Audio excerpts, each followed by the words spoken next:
Kevin here. Yeah, it's early evening, hanging out on my way home.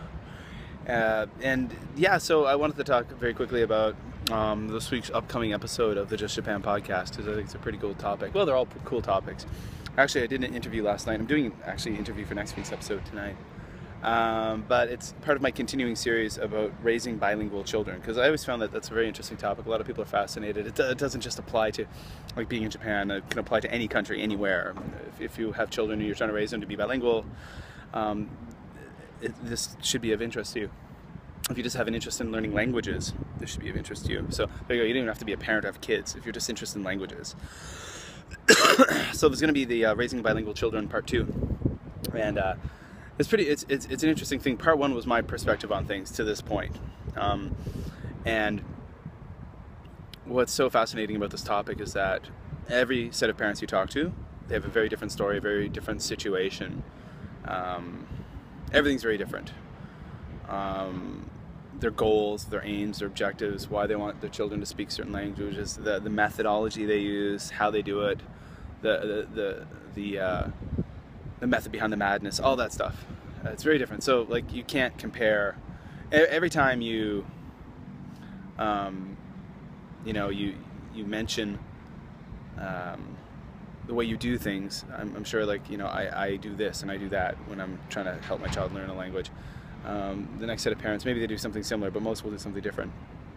So yeah, I always found that interesting. Whenever I'd write about this on my blog before, I'd always get a lot of interest generated. Yeah, and some people are really sensitive about this topic too, which I found very interesting. Maybe there's just a lot of insecurity.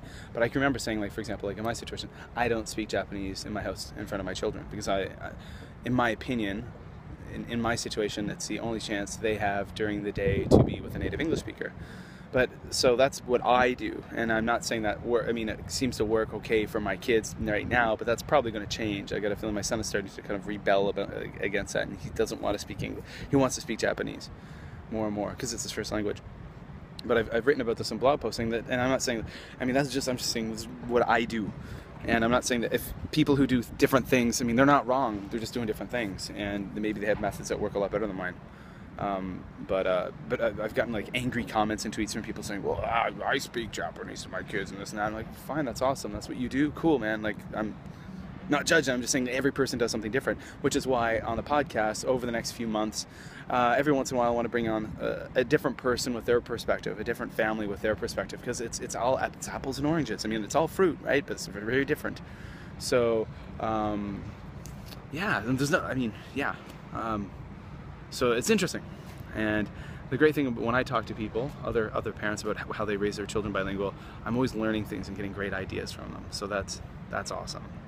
And hopefully when the podcast drops at the end of the week, you'll get some great ideas from it too. So remember, Just Japan podcast. Episodes will be coming soon, the new one. And if you're not already subscribed, check out the links below. You can subscribe in iTunes or check out the Stitcher feed. It's cool. All right, guys, take care. Kevin here in Japan. Check those links below to the podcast.